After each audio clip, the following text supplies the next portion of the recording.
రేవంత్ రెడ్డి ఒకటే municipality election వచ్చినాయి, ప్రజలందరికీ ఒకటే మాట అంటున్నా, ఈ కాంగ్రెస్ ప్రభుత్వానికి దయచేసి ఓటు వేయవాకరి. నేను అందరికీ సిరిసిల్ల ఉంచి నమస్కారం. సూర్యాపేట జిల్లా మడంపల్లి మండలం బీలనాయక్ తండా అన్న, అది మారుమూల తండా అన్న. నేను మారుమూల తండా నుంచి నేను ఎస్ఐ కానిస్టేబుల్ కి గత నోటిఫికేషన్ లో రాస్తే ఈ నోటిఫికేషన్ ఇచ్చినప్పుడు పక్క 46 జీవో, అసలు 46 జీవో దేనికి అమలు చేస్తున్నారు ఆ విషయం మాకు తెలియదు. ఇప్పటిదాకా ఆ విషయం గురించి తెలియదు. ఈ ప్రభుత్వం మాకు చిక్కడపల్లి లైబ్రరీలో వచ్చి ఏం చెప్పిందంటే, రాహుల్ గాంధీ రేవంత్ రెడ్డి ప్రభుత్వం వచ్చిన వెంటనే 46 జీవో తీసేస్తా అన్నారు. ప్రభుత్వం వచ్చిన వెంటనే 46 జీవో కాలేదు. కాకపోయిన కారణంగా మళ్ళీ మీకు వెంటనే 2 లక్షల ఉద్యోగాలు వస్తుంది అన్నారు. 2 లక్షల ఉద్యోగాలు అనలేదంటారు. మహేష్ కుమార్ గౌడ్ నిన్ననే ఒక ఇంటర్వ్యూలో చెప్తున్నాడు, మేము 5 సంవత్సరాలలో ఇస్తానన్నాం, సంవత్సరానికి ఇస్తా అనలేదు అంటున్నాడు. నువ్వు 5 మా దగ్గర అన్ని ఉన్నాయి, అన్ని రికార్డు ఉన్నాయి. కావాలంటే మహేష్ కుమార్ గౌడ్, రేవంత్ రెడ్డి సార్ అందరూ కలిసి రారి. కొడంగల్ వస్తారా? కొడంగల్ వస్తాం. మా ఊరు వస్తాను, మా ఊర్రా. లేకపోతే దిల్సునార్ చివరస్తారా? నువ్వు ఆ రోజు ఏం చెప్పినావు? మా దగ్గర అన్ని ఆధారాలు ఉన్నాయి. నువ్వు చెప్పినావా చెప్పలేవా? మాకు అడుగు. నువ్వు నిరుద్యోగులందరికీ నాకు అడుగు. నువ్వు ఫస్ట్ నీ ప్రభుత్వం వల్ల కూడా నాకు అన్యాయం జరిగింది. నువ్వు వచ్చిన వెంటనే 46 జీవో తీస్తే నాకు ఉద్యోగం వచ్చేది. ఇవాళ నేను ఈ మీడియా ముందు రావనేవాడిని కాదు. నాకు జీవో రాకపోతే జీవో పోయింది వెంటనే నా బతుకు అన్యాయం అయిపోయింది. అలా ఘోరం అయిపోయింది. నేను ఇది చదువుకోవాలా, ఇటు పని చేసుకోవాలా, తినడానికి తిండి లేదు. పోతే ఒకరు 5 రూపాయలు భోజనం చేసి బతుకుతున్నా. ఇలా 5 రూపాయలు భోజనం చేసి బతుకుతున్నా. చూడు ఎంత పక్కగా అయినా. నిరుద్యోగుల పరిస్థితి ఎట్లా ఉంది? కాంగ్రెస్ ప్రభుత్వం వచ్చిన తర్వాత, కాంగ్రెస్ ప్రభుత్వం వచ్చినాక నిరుద్యోగుల భవిష్యత్తు అన్యాయం అయిపోయింది. మొత్తం అన్యాయం జరిగింది. ఇప్పటి నుంచి కాదు, గత కాంగ్రెస్ ప్రభుత్వం ఈ 2 సంవత్సరాల కాడ నుంచి వచ్చిన తర్వాత వచ్చిన వెంటనే 2 లక్షల ఉద్యోగాలు ఇదే మన రాహుల్ గాంధీ మరియు ప్రియాంక గాంధీ అన్నారు. వచ్చిన వెంటనే 2 లక్షల ఉద్యోగాలు అన్నారు. 2 లక్షల ఉద్యోగాలు ఇప్పటిదాకా రాలే. నేను అంటున్నా, అన్ని విద్యార్థులు మొత్తం పేదోళ్ళు వేయాల. పేద విద్యార్థులే చదువుతాడు. ఉన్నవాళ్ళు ఎవరు చదువులు, పేద విద్యార్థులే చదువుతాడు. పేద విద్యార్థులు చదవాలంటే వాళ్ళకి ఏదో ఒక సోషల్ ఇంటికా నుంచి డబ్బులు రావాలంటే వీళ్ళ పథకాలు అమలు చేయాలంటే వీడు రైతు భరోసా ఇవ్వాలి. మా నాన్నకి రైతు భరోసా అంటే ఆ రైతు భరోసా తోటి నాకు పంపిస్తాడు. అప్పుడు నేను చదువుకుంటే నోటిఫికేషన్ ఇవ్వాలి. ఈ మొత్తం ప్రాసెస్ జరగక ప్రతి 2 సంవత్సరాలకు ఒకసారి నోటిఫికేషన్ వస్తుంది. ఇప్పుడు దాకా ఒక్క నోటిఫికేషన్ లేవు. ఆ జీవోలు కూడా ఊసలేవు. ఇంటికాడ మీ అమ్మ నాన్న రైతు పనులు చేసి పైసలు పంపిస్తారు. వాళ్ళు కూడా ఇప్పుడు పంపించే పరిస్థితి ఉందా? లేదు, అసలే లేదు. ఇవాళ మా నాన్నకు పోతే ఒక 700-800 వస్తుంది. మా అమ్మ తినాలి, అందులో మా నాన్న తినాలి. ఇప్పుడు నాకేం పంపిస్తారు? ఇప్పుడు నేను ఒకరోజు పనికి పోతే ఇలా సిలబస్ మిస్ అయిపోద్ది. నాకు సిలబస్ మిస్ అయిపోద్ది. నేను చదువుకోవాలా, పనికి పోవాలా? రేవంత్ రెడ్డి ఎందుకు ఓటు వేయద్దంటున్నావు? 2 మార్పు కావాలన్నది. మామూలుగా మార్పు రాలే. దండం పెడతా సారు, మీ మార్పు వద్దు, మీ ఏం వద్దు, మీ పరిపాలన వద్దు.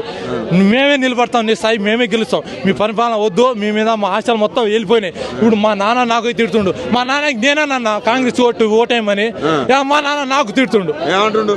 ఎందుకన్నావురా నువ్వు? నాకు తెలియదు వాళ్ళ కాంగ్రెస్ గురించి. మా నాన్న నాకు తిడుతుండు. కాంగ్రెస్ ప్రభుత్వం దొంగ అని మా నాన్న ఎప్పటి నుంచో చెప్తుండు.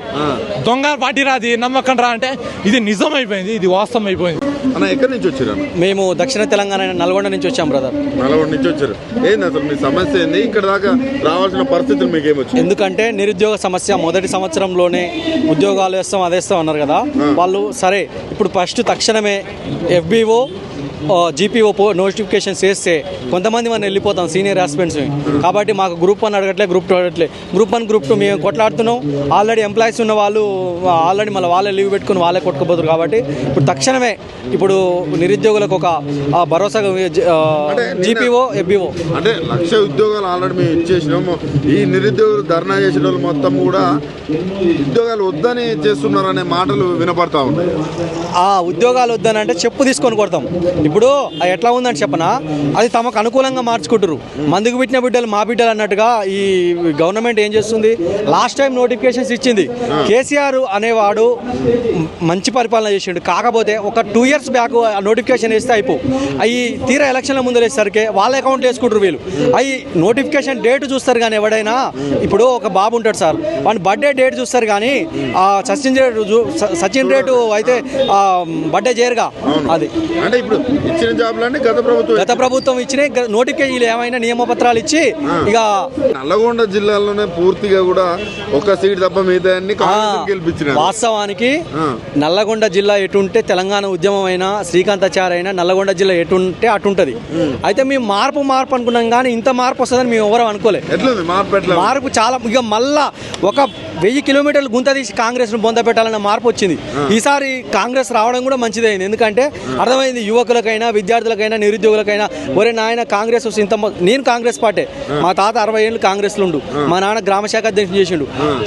రైతు బంధు అని వచ్చేది కనీసం మీ మాట వింటే మేమేమంటున్నాం, మేము మోసపోయినా మాకు ఉద్యోగాలు రాలేదు మేము అంటున్నాం. మీ నాన్న కాంగ్రెస్ పార్టీ అధ్యక్షుడు గతంలో చేసిండు, మా తాత చేసిండు. అసలు రైతు బంధు అని వచ్చేది బ్రదర్ నేను రైతు బిడ్డ చెప్తున్నా. మీ నాన్న వాళ్ళు అంటారా మీరు అంటారు? మా నాన్న కూడా అంటుండు, మా తాత కూడా, మా నాయనమ్మ కూడా అంటుంది. అయితే ఇప్పుడు నాకు ఇంత వ్యవసాయం ఉంది, కౌలు చేసుకుంటున్నా, నోటిఫికేషన్స్ లేవని ఇంటికి పోయినా. సరే అమ్మ ఈడ ఉండి రూమ్ రెంట్ కట్టలేవు, హాస్టల్ ఫీజు కట్టలేవు, ఇంటికి పోతే యూరియా కోసం మా నాన్న పోయినసారి లైన్ కట్టినాం. ఏది ఆనకాలం. మరి ఆశంగా ఇస్తారేమంటే అది ఒక రైతు బిడ్డ చెప్తున్నా, ఒక నిరుద్యోగిని రైతు బిడ్డ. యాప్లో రావట్లేవు, యాప్లో స్టాక్ లేవు, జీరో అన్న. అడ్మినిస్ట్రేషన్ లేదు, ఏది మాట్లాడు స్టూపిడిటీ, మన టైం వేస్ట్. ఇప్పటితో ఇదే లాస్ట్ ధర నా జీవితంలో అనుకుంటున్నా.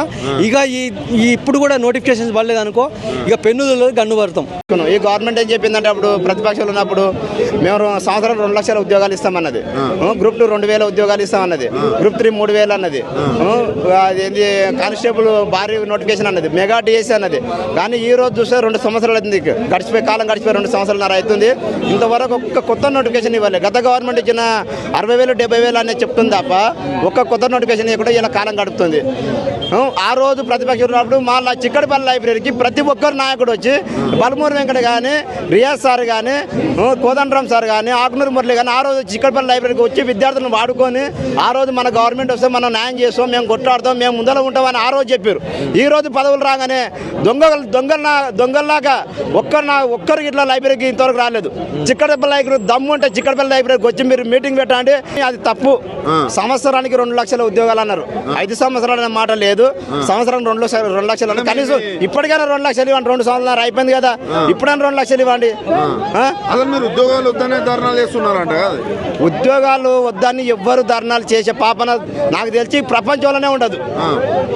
అంటే ఇంత అన్యాయంగా మాట్లాడుతుంది అంటే మళ్ళీ నెక్స్ట్ ఫ్యూచర్ ఉండాలనుకుంటారా, మళ్ళీ ఉండొద్దు అనుకుంటారా కాంగ్రెస్ గవర్నమెంట్ నిర్ణయించుకోవాలి. 1,00,000 ఉద్యోగాలు కాదు, ఒక్క నోటిఫికేషన్ కొత్త నోటిఫికేషన్ లేదు. కానిస్టేబుల్ వేయలేదు, డిఎస్ వేయలేదు, గ్రూప్స్ వేయలేదు. ఒక గ్రూప్ వల్ల 62 పోస్టులు కలిపిండు, డిఎస్సీలోకి 5,000 పోస్టులు కలిపిండు. ఒక్క కొత్త నోటిఫికేషన్ ఇచ్చిన అదేమన్నా శ్వేతపత్రం విడుదల చేయమాను, క్యాలెండర్ ఇస్తారంటే క్యాలెండర్ ఎక్కడవే?